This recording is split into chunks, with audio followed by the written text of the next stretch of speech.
Battlestate Games, BSG, today via Escape from Tarkov, fronted by the man we all know and love to hate, thespian, DJ, and international sex icon Nikita Boyanev, released a patch today that finally gave PVE mode the love that it desperately needed. Hi everybody, my name is Onepeg, and we have patch notes. So, today's changes. Big old patch that went out today. Nikita even teased yesterday saying that people would be pleased or there would be some surprises, some shit.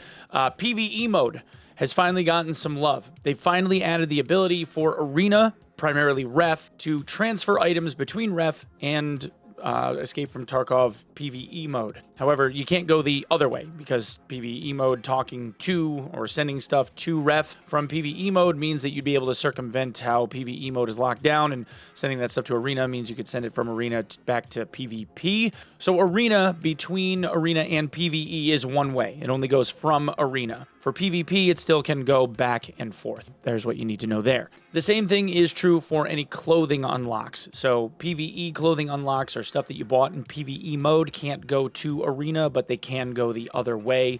PvP still unlocks for both sides. There is also the addition of Battle Pass rewards. So if you are able to unlock anything in the Battle Pass, the Battle Pass rewards are also going to go back to PvE mode. This also means anything that you've already earned in that Battle Pass stuff will also be unlocked in PvE mode as of now, so you will get all of that stuff collected when you move over to PvE if you do that. However, there is the one piece of in-game tasks. So if you do a task in EFT Arena, any of the rewards that you get from those tasks can be transferred to PvE. Also, any trader standing increases that you would get from Arena will also be reflected in PvE and PvP mode. So now it will be on both sides instead of just PvP. Now, obviously, between the two modes, between player versus player and PvE mode, they're going to have slightly different standings for the traders. It looks like Arena is just going to add like bonus rep to those traders based on how much you've, been able to earn or unlock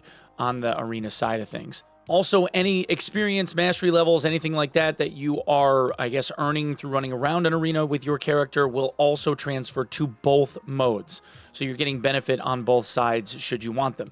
It would be awful interesting to do like a full PvP playthrough and then suddenly end up having like your PvE character just cracked out of its mind with bonus, points. Would be kind of crazy. Then they go on to talk about whether or not there are character wipes. So as we know, when it comes to Arena periodically, as well as the PvP mode of Tarkov, there are periodic wipes that occur. So in the case of there being a character wipe, on the PvP side of things, obviously that would be the PvP character and Arena, both, whatever. In the case of PvE, if it's only on the PvE side and you decide to voluntarily do a character wipe, because PvE is not supposed to wipe ever, if you voluntarily do a character wipe on the PvP side of things, that will not have an effect on Arena at all. But any tasks for each one of those game modes that has to do with like rep or whatever, that stuff would obviously be reset. They did a whole bunch of AI improvements, so they say, and then a bunch of audio changes. They finally removed the fuse sound from the M67 grenade because that was never supposed to have one. Looks like they've made some more tweaks to occlusion things with streets and customs. I will say though, man, like the audio has definitely gotten better.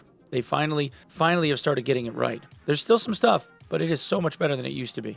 They said that they finally fixed the little clicks and pops and like the little voice sounds that happen when people get within proximity of each other when using VoIP. Hopefully that is actually alleviated. I doubt, this is Tarkov, I doubt it. There's also this note saying that if there's a microphone error, you can just toggle it and it should fix it. Maybe, we'll see. And then they also added the ability to modify like the sensitivity of your microphone and volume and that kind of stuff. So that's good. They also have some noise canceling aspects to it now where somebody's sitting in a wind tunnel and hopefully that doesn't broadcast right away like it used to do. And then they said that they also added a volume slider so that you can adjust your VoIP volume, which is good.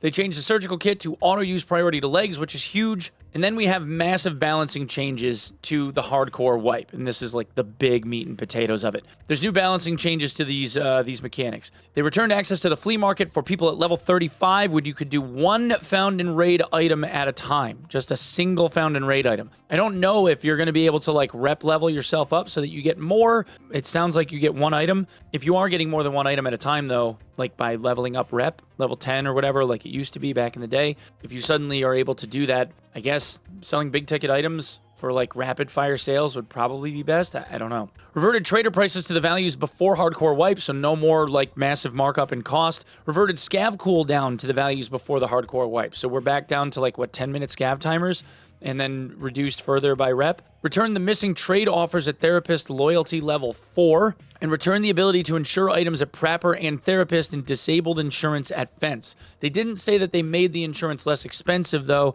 and we still have like 3x whatever the cost is on all of the hideout stuff, or double, whatever it is. So the increased hideout cost is still there for building all the modules, but at least we have like some easing for people that want to play like the normal game. It looks like at least this piece of it is a lot better. I actually don't mind the flea market change. That doesn't really hurt me. I'm good with it. And then we have a whole bunch of fixes and ammo issues and blah blah blah blah blah. Anyway, so that's the patch notes. The patch timer duration, whatever maintenance got extended. By the time that this video is up, it might be live by then.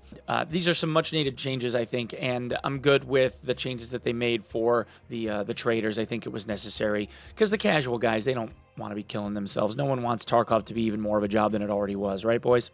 Anyway, my name again is Onepeg. Thank you for watching. Thank you for coming and lending me your eyeballs. Please come check out a Twitch stream sometime. I would love to see you and say hi over at twitch.tv/Onepeg. Otherwise, you know, maybe sub the channel here. That would be awesome. And if neither one of those work, I will see you in the next video. Thanks, everybody. We'll see you real soon. Peace.